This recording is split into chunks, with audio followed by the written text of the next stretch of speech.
Florida Live starts now. Well, good afternoon to you and welcome into Florida Live. I'm Garrett Weimer, and thanks for joining us on this Tuesday afternoon, live on Fox Local, YouTube, and on Fox 35. We've got a lot to get to in this next hour, and we appreciate you joining us. We are going to talk about the Trump Presidential Library and a gift from the state of Florida to help make that happen. We'll talk about that coming up in a little bit with Kimberly Leonard from Politico, kind of talk about some of the next steps as well. We're also looking into a lawsuit that Orange County and a number of other cities and counties across the state of Florida have joined against Senate Bill 180, and we'll dive into some of the impacts of that. If you've watched us here on Florida Live before, we have talked about that several times in the past few weeks and about the impacts on a number of localities across the state. But I want to begin by giving you a live look right now at Epic Universe, where Stardust Racers remains still weeks now after the death of Kevin Rodriguez Zavala, a 32-year-old man who died after riding that roller coaster at Epic Universe. We heard from Ben Crump, an attorney representing his family, who held a news conference again today with an update on where things stand. We believe that these were warning signs that there was something wrong with the design of this ride, and that they tried to blame the victims. They didn't want to say, well, maybe we have to go back and critically assess this ride and the design of this ride. It was a suggestion, and we pray, as I said at the prior press conference, that Universal Studios isn't suggesting this, that Kevin disabilities was the cause of his death, because that is offensive and very insulting, not only to Kevin, not only to disabled citizens across the world, but it's insulting especially to his family for them to suggest that. Ben Crump talking about another report of injuries on that ride, that Stardust Racers ride, that he says should have been warning signs that something was wrong. Let me bring in Fox 35's Randy Hildreth, who joins me live now via Zoom. And I know, Randy, you've been looking into this a little bit today. Several things kind of came out of that news conference this morning as the legal team representing Zavala's family kind of raised some more questions and concerns and things they want to see happen. Yeah, so it obviously is still a very active investigation. Universal is doing their part of the investigation. We understand the state is investigating, but also Ben Crump and his team will look into what they believe may have happened. And one of the things that they talked about is, one, waiting to get the official report from the medical examiner to detail in more in depth about the injuries that Kevin Rodriguez Zavala sustained. But one of the things that was brought up today is a little bit more in detail the timeline of what happened when he was on the roller coaster. It was brought up that after the first dip in the roller coaster, that is when this emergency may have started to unfold, and lost consciousness and hit his head, and throughout the remainder of the roller coaster experienced impacts on the ride. And at the end of the ride, Attorney Crump said that not only did the medical examiner note that he had multiple blunt impact injuries, but also lacerations. And so they are wanting to get more information from that medical examiner's report as they process their part of this investigation. And as you mentioned, they also brought up some concerns about the self-reporting process that takes place when someone experiences an injury or an incident while they are on rides at Universal, period, or some of the larger theme parks. And then also pointed out, and at one point during the news conference, Kevin's family read a comment that was posted on the GoFundMe where they are raising money for the family about someone who talked about experiencing some injuries after riding on the ride. Obviously, that will have to be looked into and verified, but they look at people reporting that and reaching out to the family and reaching out to their law office. And for them, that's raised concerns about if there were issues that may have been overlooked, if there is enough accountability and transparency in place for some of these larger theme parks to report injuries, and raising concerns about if the public has a full scope or perspective about what's going on in the rides and how people are experiencing these rides once they get off.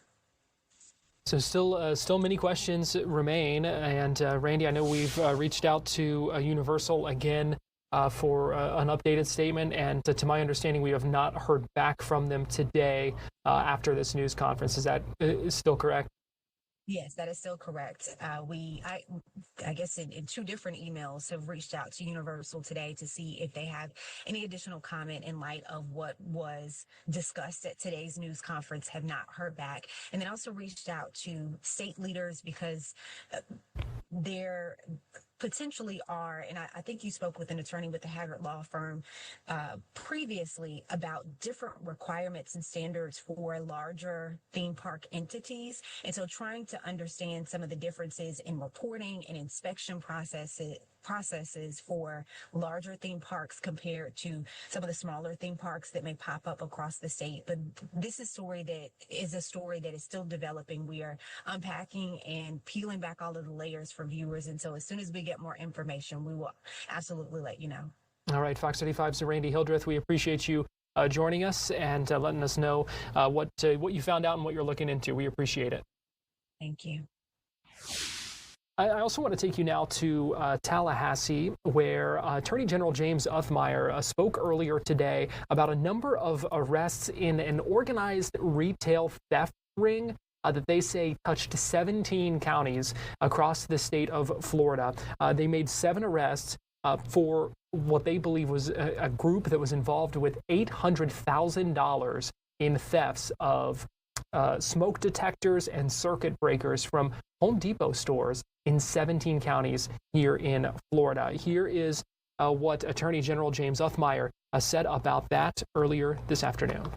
Today we're here to announce a recent bust of an organized crime ring that was stealing in elaborate fashion from Home Depots.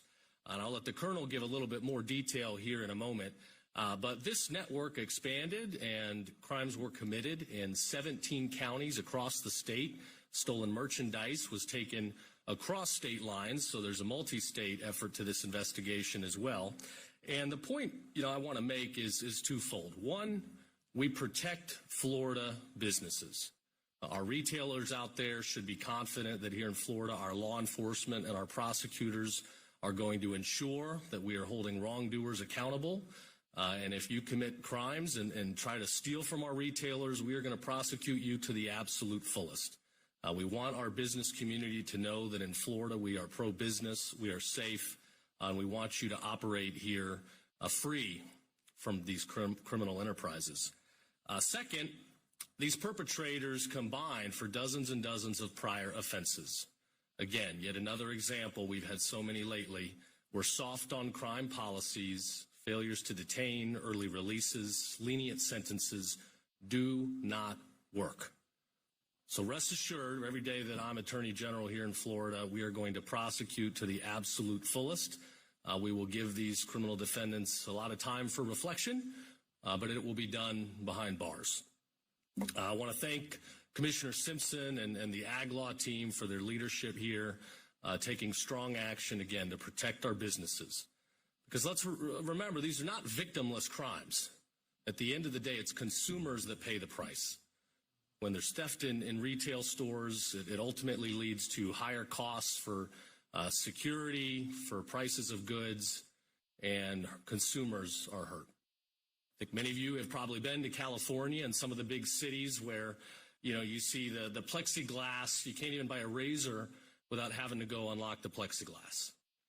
We don't want that in Florida, not in our stores. We're not going to have shaving cream covered by plexiglass because we are going to hold wrongdoers accountable, and we are going to protect our businesses. And soft on crime policies, you're not going to see those coming out of this Capitol. So I thank everybody for being here. I thank our law enforcement. I get to say several times a week publicly, and I'm proud to say it, we have the absolute best law enforcement in the country. And it's why here in Florida, our crime lows continue to go further down, on why we are the safest big state to raise a family. That was Attorney General James Uthmeyer earlier today. Here's a live look in Broward County, where we expect shortly to hear from State CFO Blaise Ngolia, continuing his tour of the state, looking at local government spending. We're going to take a quick break here on Florida Live, but we'll be right back after this.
Welcome back in to Florida Live, and here is a live look at Daytona Beach from our Hard Rock Hotel camera. You can see clouds and rain and that rough surf, high tide coming up pretty much all the way there. You can't see any beach this afternoon. We know Hurricane Imelda is off the coast, beginning its turn into the Atlantic and heading toward Bermuda, but still feeling some of those impacts here across Central Florida today. So something that we are continuing to monitor the impacts of that in our area. Let me give you a live look right now at the Orange County Public Schools board meeting, or excuse me, work session, I should say, where we're expecting discussion on a multi-million-dollar deal that's on the line for a historic property in Eatonville. We're talking about the Hungerford School. It was one of the first schools for African Americans in Central Florida, and Dr. Phillips Charities is set to buy the 117-acre property from OCPS. This is an idea that is controversial. There's been a lot of talk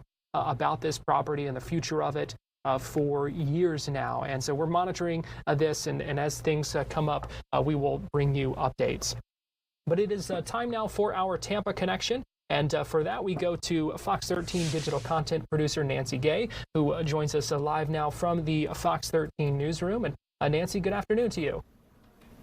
Good afternoon, Garrett. Thanks for having me today.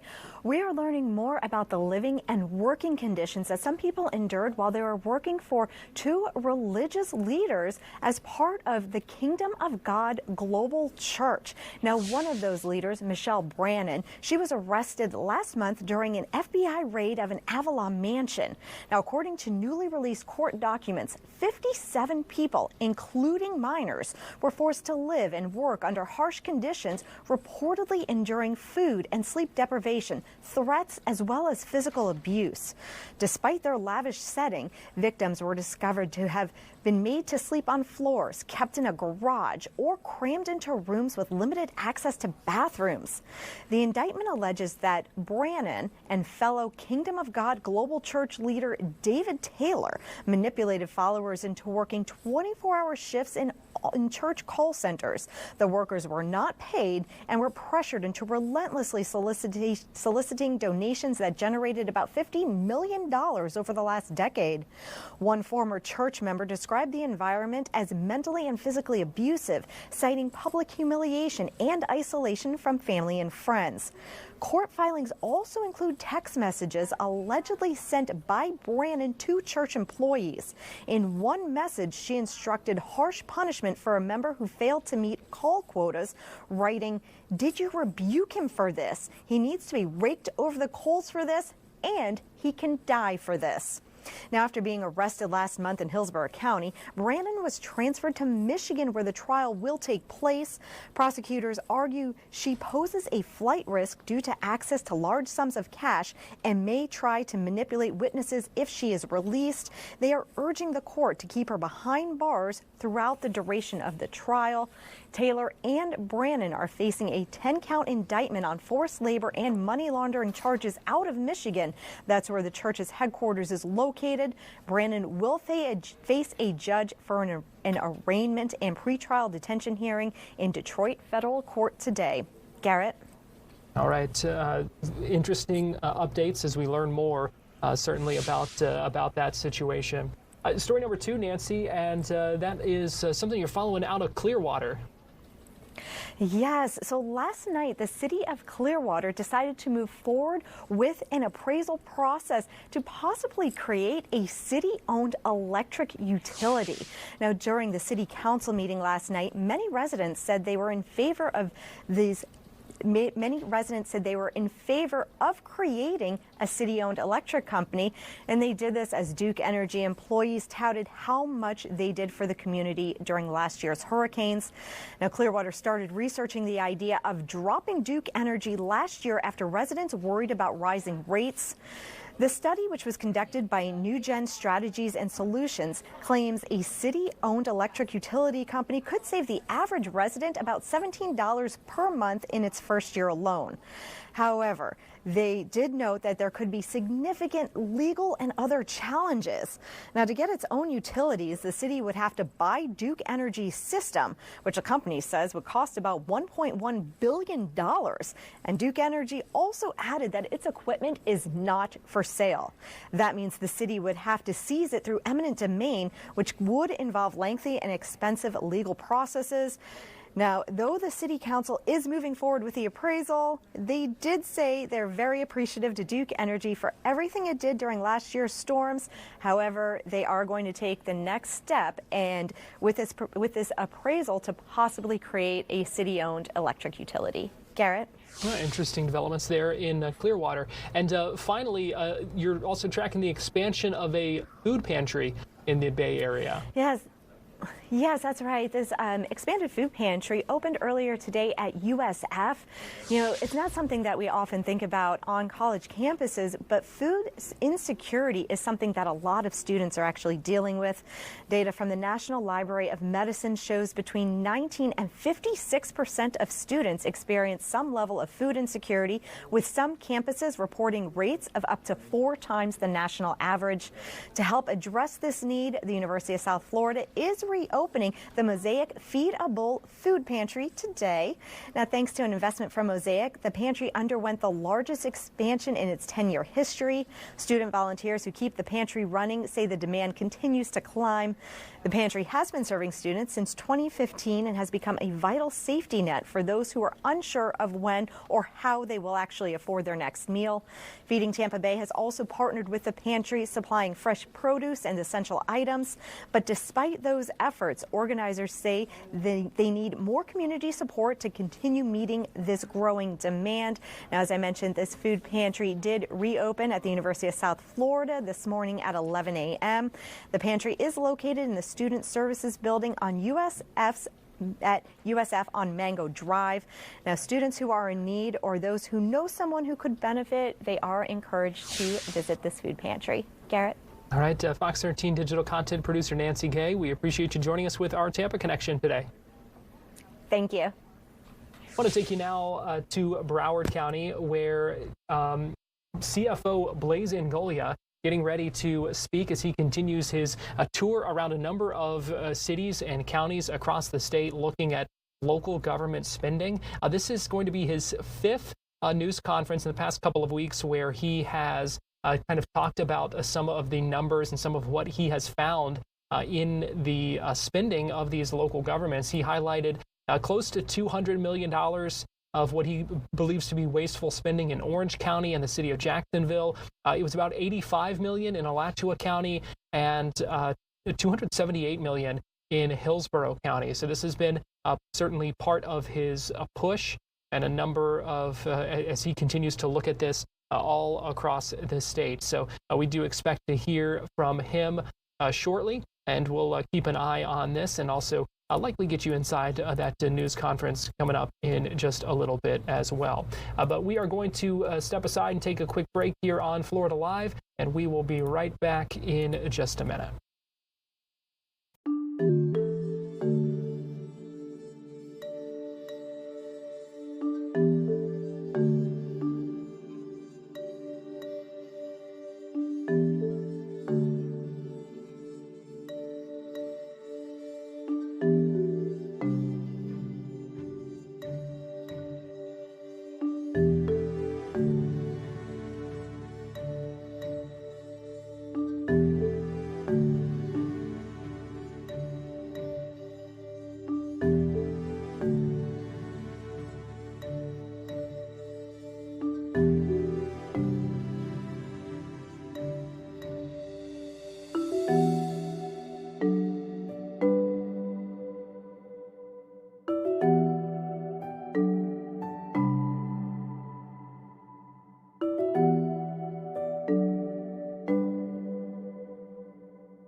Welcome back into Florida Live, and let's give you a live look at the Freedom Tower. You can see the Kaseya Center there as well. And this is a camera showing the Miami-Dade College Wolfson campus. where we know the 2.63 acres of land today conveyed from the state to the group responsible for the Trump Presidential Library. The Florida cabinet voting on that earlier today unanimously inside the state capitol in Tallahassee. Item 1 is a request to accept approximately 2.63 acres of non-conservation land from Miami-Dade College, convey the property to the Donald J. Trump Presidential Library Foundation, and determine that the conveyance is in the public interest. I think this would be great for the state to house our first presidential library. That's great for Miami-Dade College. I think it'll provide a lot of nice opportunities for partnerships and their students to find employment and other education opportunities. President Trump has a great story to tell. As a Florida resident, I think it's quite fitting that we house it. And as Miami becomes kind of the capital of the world in many respects, I think it'll be a great location. So I vote yes.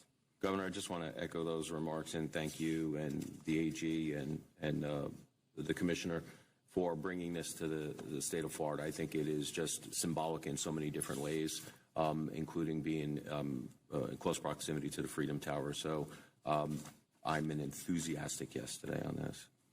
Yeah, I think it's unique to one, obviously to have this in Florida, period, but then to be associated with one of our state colleges, and this would be the first presidential library that's been affiliated with a state college anywhere. I mean, I know you have others with universities. I think George W. Bush is SMU. I think Bush 41 is A&M, and you have them around the country, and not all of them are affiliated. Some of them are just standalone. But to have Miami-Dade College students have opportunities to be able to have programs associated with the Trump Presidential Library, I think is a unique opportunity for the state. And so we're happy to support this motion. Does anybody, so I move to approve the item as submitted. Is there a second? Second. Third? Okay, the motion carries. Next item. So just like that, it was about 2 minutes. And that deal was done for the Trump Presidential Library. Joining me live now via Zoom is Kimberly Leonard, a Politico reporter and the author of the Florida Playbook newsletter that you can get in your inbox every morning. And Kimberly, always good talking with you. We appreciate you joining us this afternoon here on Florida Live. Yeah, good to be back. So obviously, we talked about this, I believe it was last week when we kind of first learned of this kind of land deal that was in the works. And now it appears like things really taking a step forward. Yeah, it was just that easy. Look, Florida wants to house the Trump Presidential Library. All the officials in the state, as you can see, were very enthusiastic about it. This has been several months in the works in terms of, scouting out different locations. But if you really take a look at where it is, and I had the chance to do that last week, and I'd been to the area multiple times, but I decided to go back again and look at it. It's right across from the Miami Heat Stadium. It's overlooking the bay. If you imagine a big tower and turning then to the west, you get Miami's beautiful sunsets. You're obviously next to the Freedom Tower, Bayside Marketplace. I mean, it really is the heart of Miami. And to me, it really invoked this kind of, old Trump, pre-presidential Trump of Trump Tower in Chicago or New York City. So I could definitely see why the president and his orbit were interested in having it there. And it seems like they're going to have a smooth sailing opportunity to really, get building going. And Kimberly, this is an area that is already seeing a lot of changes right now as well. Yeah, it can get pretty congested. There is public transit, so that helps a lot, but it's probably not, as strong as it could be in the sense of, shuttling people in and out of there, especially if you think, okay, there's a game going on. What if then there's something happening at the presidential library? But if you then look over toward the north, there's a iconic bridge that's being built that's sort of made to look like a fountain that comes out. And in Miami, it's very cool looking, but yeah, it's under construction. I mean, Miami has really transformed a lot in recent years. It's where I live now, but in the time that since I moved here, it's changed so much. So many people moved from other states to Miami during the pandemic. It's sort of by some folks who've moved here seen as like Wall Street of the South. It's become a lot more expensive, but there's a lot of glistening buildings down there, and it just kind of marks this new era for this city. It's always been a great city. I think that this way, it's really solidifying its place in kind of a global destination. And you could see cruise ships, for example, right across the bay, probably stopping there and letting folks off to see the library someday in the future. So, the location is very meaningful in the sense of, the promise that it offers the city in terms of its economic and global impact. And what is the reaction from city leaders there? I know you had the chance to speak with the mayor about this. Yeah, I mean, look, Trump is popular in Miami-Dade. Obviously, there are going to be groups who are unhappy about it. The Freedom Tower is a place for immigrants, for Cuban immigrants. And a lot of Cuban immigrants really like Trump, but, some don't, and some don't like the policies that he's instituted on, various countries. And so in terms of immigration policies, but I would say mostly it's positive. Trump, Miami-Dade it's not really a blue bastion anymore. It's really very red. It's, I see Trump signs and hats when I, drive around the city. People are pretty supportive. So I think there might be some, backlash or some people who are unhappy about it. That I think that comes with every presidential library. It's always kind of a, there's concerns about, how it impacts the community, gentrification, things like that. But overall, when I talk to, city commissioners, when I talk to the mayor, and I talk to a candidate for mayor who's been endorsed by DeSantis, they're very excited just because of what it does for the city. And again, because it's really become a much more Republican spot.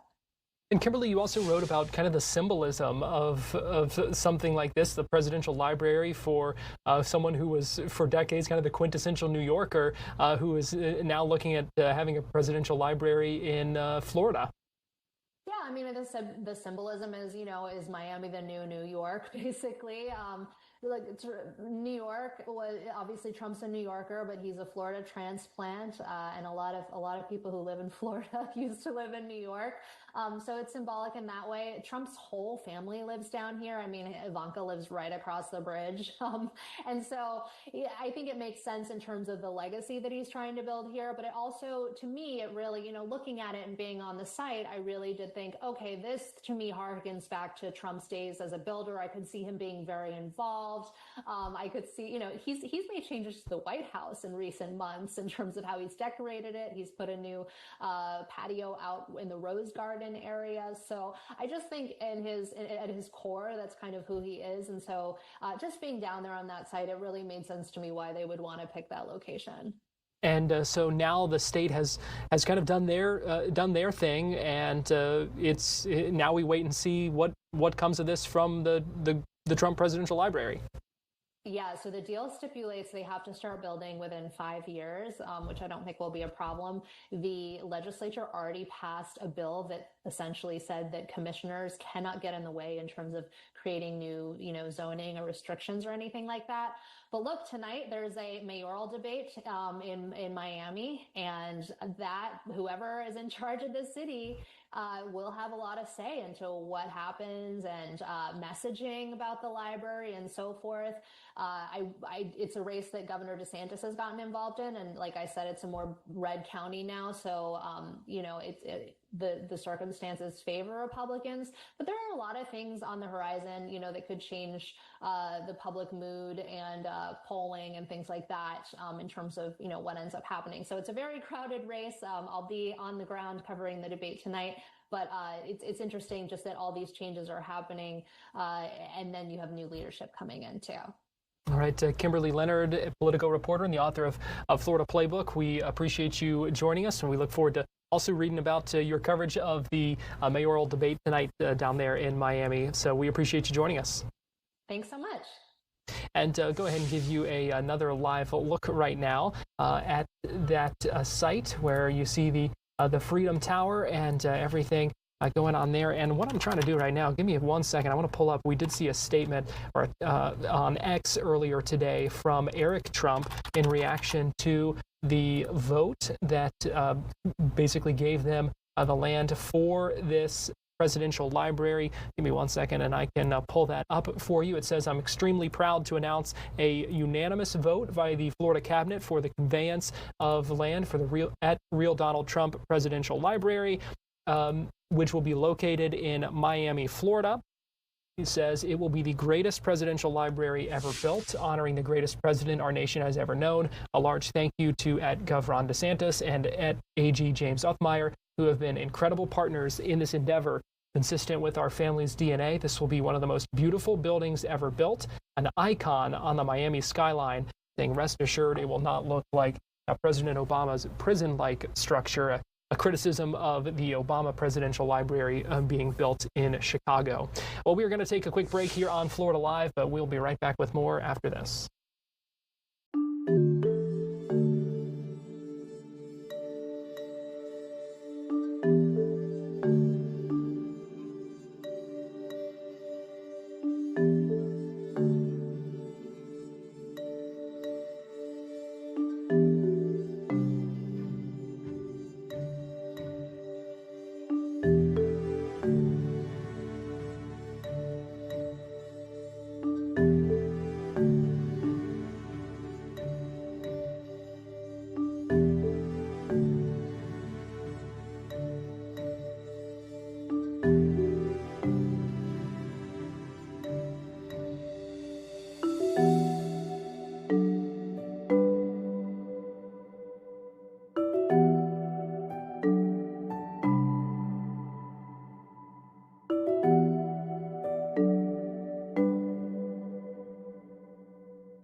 Live look right now at the U.S. Capitol, where we are just about 9 hours away from a federal government shutdown. This has been a long road to get here, and it seems like things are certainly at a stalemate when it comes to any agreement on a continuing resolution to keep the funding going for the federal government. That deadline to pass something, a spending bill to keep the government open, would be midnight tonight. So as 11:59 hits midnight on October 1st, and we kind of switch those calendars over to the month of October, that's when that government shutdown would go into effect. Welcome back into Florida Live. I'm Garrett Weimer, and thanks for joining us on this Tuesday afternoon, live on Fox Local, YouTube, and on Fox 35. I do want to get you into this news conference where we're hearing from CFO Blazin Golia, speaking right now in Broward County. His fifth stop on these news conference kind of tour that he's been doing across the state, talking about his DOGE audits and some of the top line numbers that they have seen come from their extensive analysis of local government spending through the first 4 municipalities that he's visited, including Orange County, Hillsborough County, the city of Jacksonville, they found $754 million in what he believes to be wasteful spending. He also talked today, because we know this is all part of a push to get rid of or to eliminate or reduce property taxes.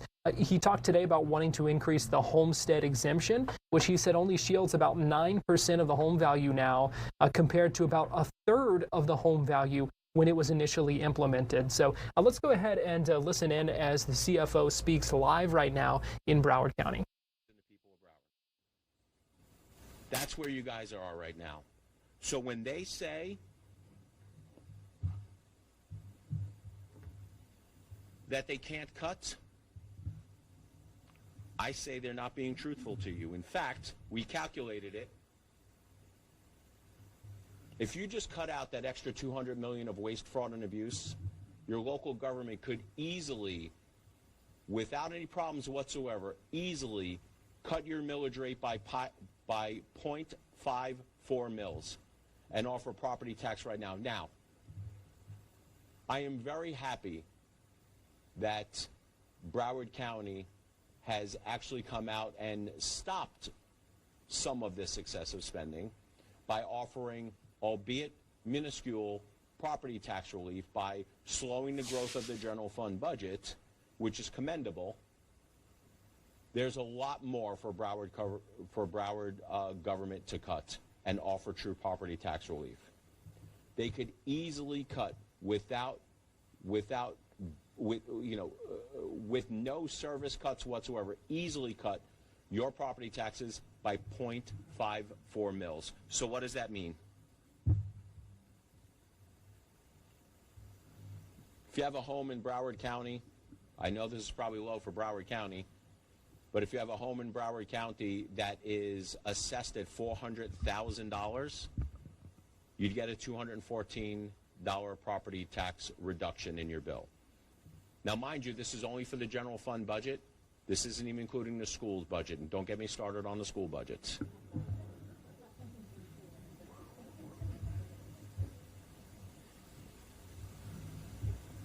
If you have a property that is tax assessed at $500,000, you'd save about $268 a year.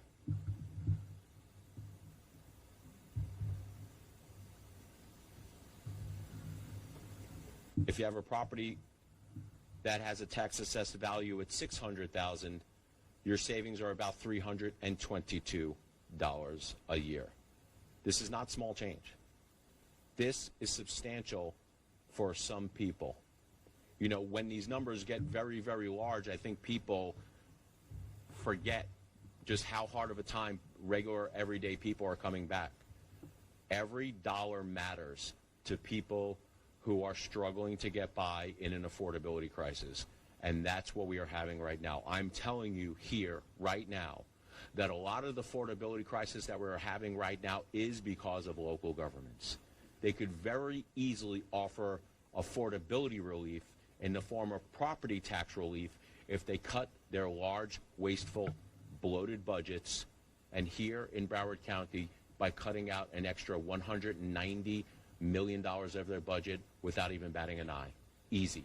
That's the low-hanging fruit. They're going to make every excuse to keep those large, bloated, excessive budgets. They're going to continue writing op-eds in the newspapers. They're going to continue going on the offense, saying that if they can't cut, if they wind up cutting, that they're going to cut fire and police. Let me say this about fire and police. There is more than enough money in the budget to fully fund fire and police. The first role of government is to protect its citizens, and you do that by funding fire and police. When they go out, they are trying to keep the bureaucracy alive and all of the additional raises and the expansion of administration. And I'm going to tell you right now, it could happen. They can cut it, and they can cut it easy. You want to know why? We have a historical preference. We have a historical reference. Do you guys remember in the mid-2000s when we had a property tax revolt and we got additional property tax relief? Remember that, when we voted for the extra homestead exemption? Around the same time that we got an extra property tax homestead exemption, at that same time, something unique happened in the history of the United States. Property values actually went down. So not only did property values not rise, they contracted, and then your tax assessed value contracted even more, and every local government said the sky was going to fall. Did it? No. Were police laid off? No. Were fire laid off? No.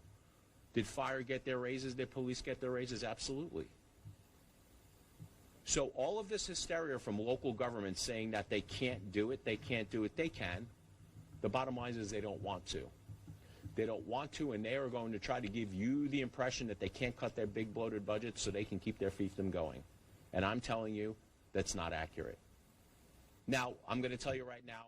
CFO Blaise Ngolea continuing his tour and his discussion right now in Broward County about the spending that he's identified as wasteful there, now approaching $1 billion worth of wasteful spending in 5 different localities, including Orange County, the city of Jacksonville, Hillsborough County, Alachua County, and now Broward County, his 5th stop here today. Looking at some of those top line numbers and what he believes would be giving those amounts. You saw 0.54 mils that he believes would be an easy reduction without any loss of services in these counties.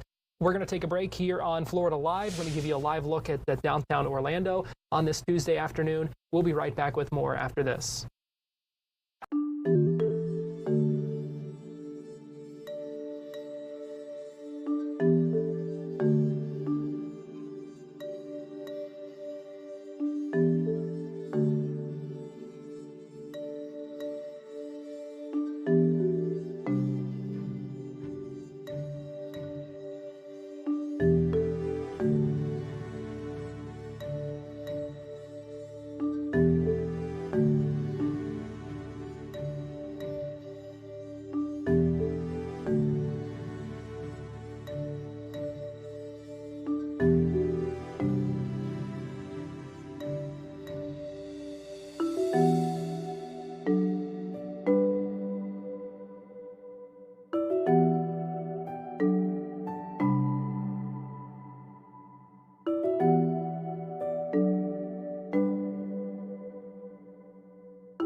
Live look at downtown Orlando on this Tuesday afternoon. Welcome back into Florida Live.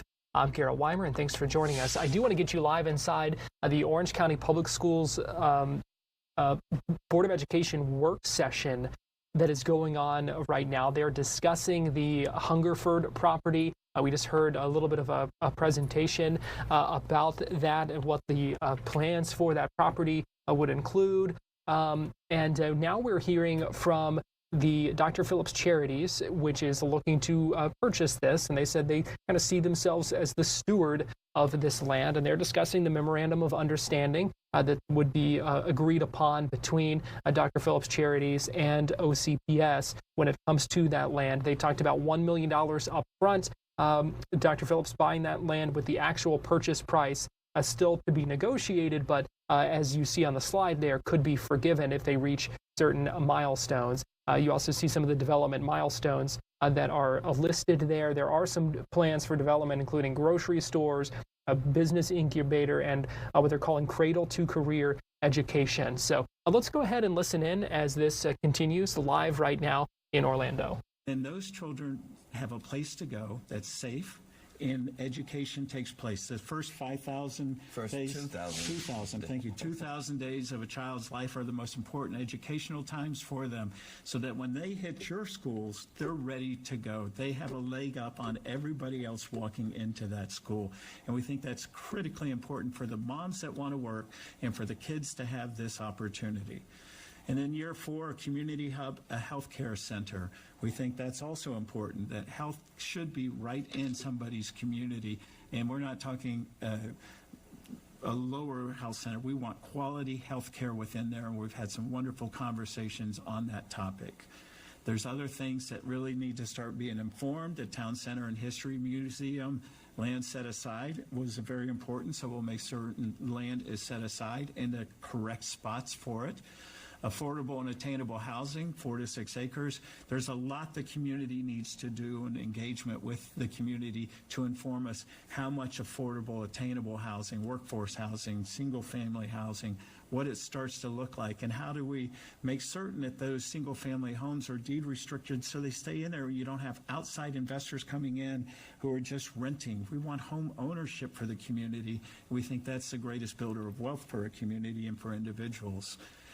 And then community engagement. This is important. Listening sessions with residents. So Terry, why don't you talk a little bit more about that? Yeah, this is an ongoing effort. It's something that we have to do. And as we talk about really flipping to the next slide and next steps, one of the first things once we get past the approval of the MOU is really one of the things we want to do is have a work session similar to this with conversations with the town council and the Baker Barrios team and the Dr. Phillips Charities team. Because one of the things we've heard over the past week is that some of the town council members felt like they were not as engaged in the master planning process as they'd like to. So it's important that they understand all the inputs and outputs in a longer form presentation. So that's one of the first things we have to do. Dr. Phillips Charities will develop a resident engagement plan to ensure that all residents have an opportunity to be involved, engaged, and informed. We will not and we cannot do this alone. Dr. Phillips Charity will commission an economic impact study to measure the impact of some of these things so the town is well informed on the pluses and minuses of everything that we do. Because ultimately, whatever happens in the town has to have a positive economic benefit to the town. So bottom line is there's lots of work to do. This is just the first step. And as we move forward, we'll be locked hand in hand with the town council and the residents of Eatonville. So with that. Any questions?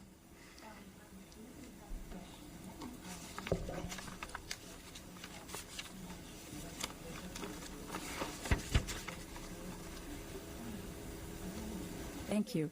I do want to check with the board. We have members of the town council, and while it's not a public meeting, we do generally recognize our elected officials. I think it would be helpful to hear from them. Would you like to hear from them before you ask questions or after? Okay. All right. Thank you. Wonderful presentation. Thank you.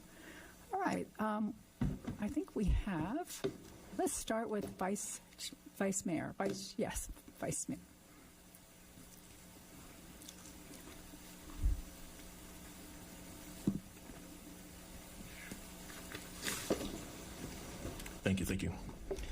Thank you, board. I'm just sitting here, just taking all this in for the first time. I think that they put the cart before the horse, talking to this board, besides talking to the town board of this matter. And like I'm sitting here, I'm in the blind because everything I'm saying is brand new. And I'm thinking that if this group was good intent, that they would have set a meeting up with the town council before they came to this board here to you.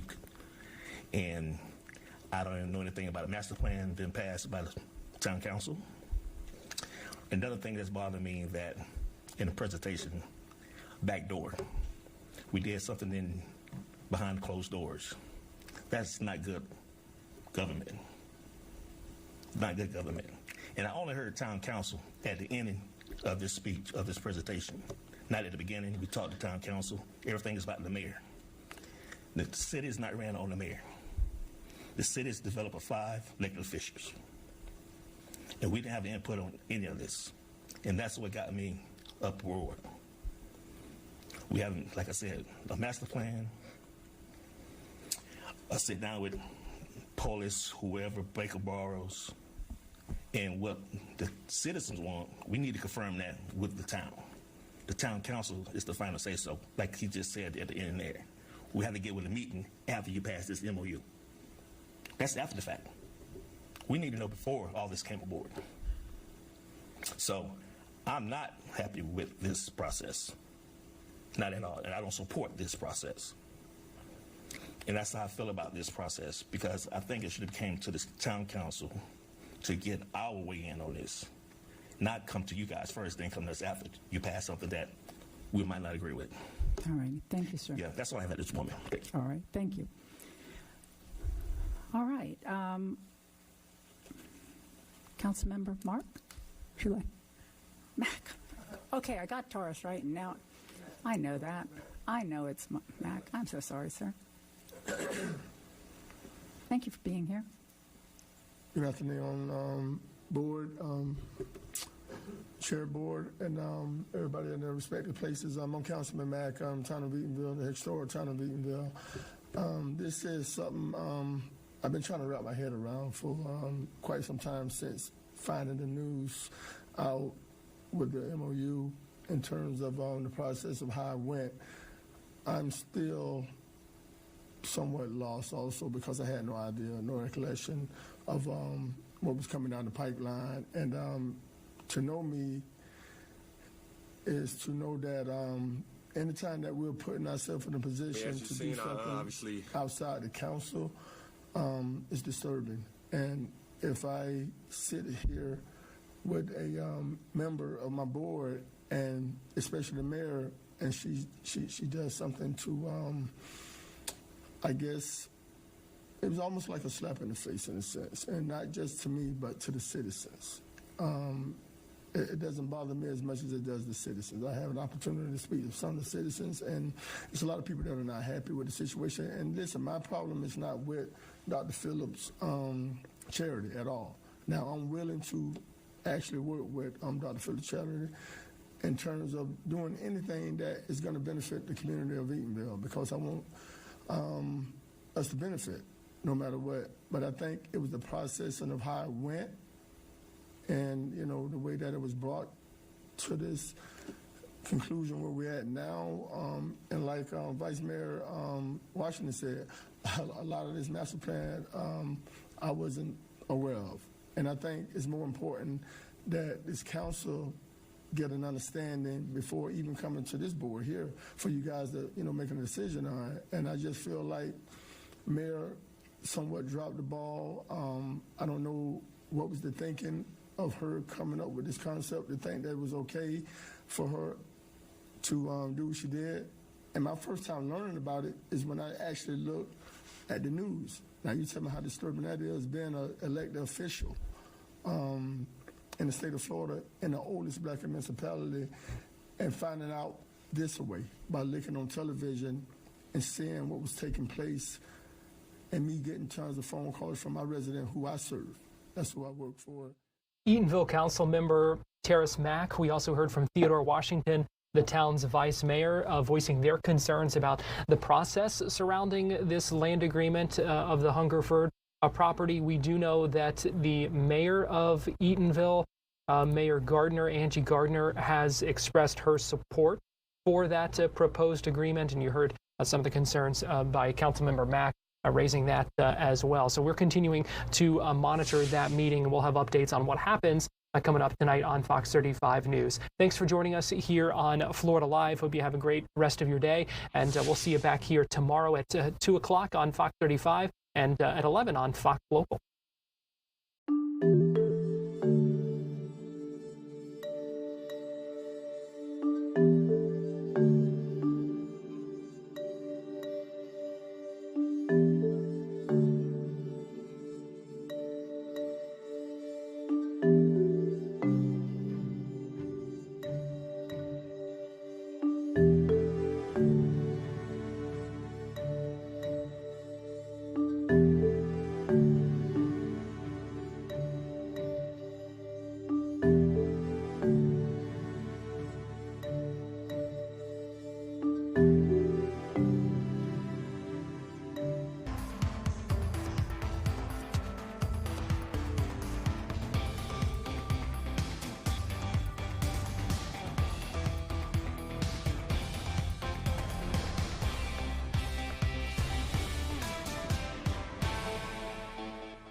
Alrighty, hi there everyone. Hopefully you're having a great Tuesday so far.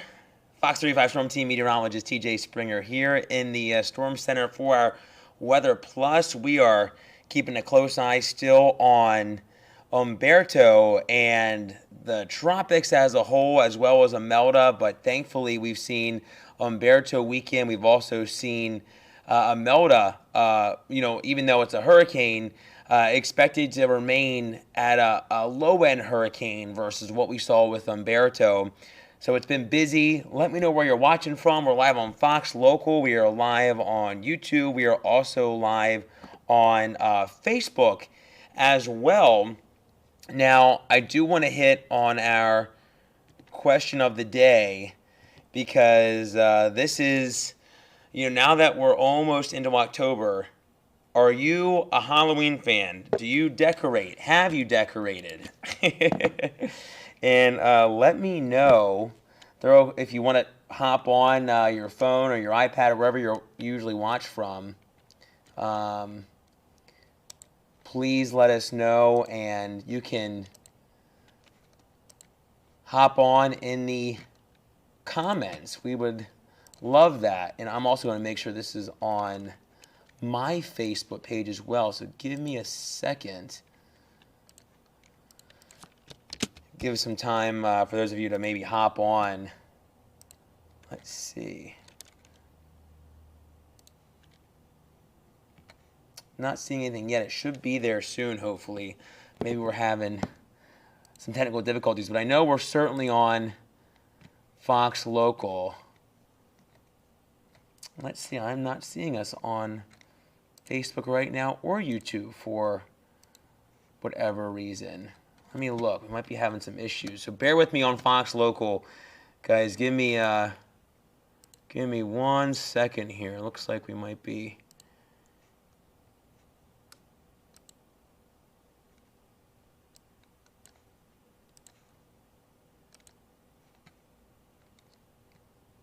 okay. Looks like we should be good now. We should be A-okay. Sorry for the... Let's see. Yeah, looks like we should be good. I think we're there. Yep, we are live. Okay, all right. Just a little issue on our end. Looks like for some reason it wasn't going through. But we are there now. So yes, please weigh in. I know we talked about Halloween candy. We were talking about that yesterday. We were also talking about that on Sunday. If you were watching myself and Hannah on After the Wrap. So give me 1 second. Let me share this. But of course, the big weather headline has certainly been Imelda and Humberto. And little by little, we're going to see these move away from us.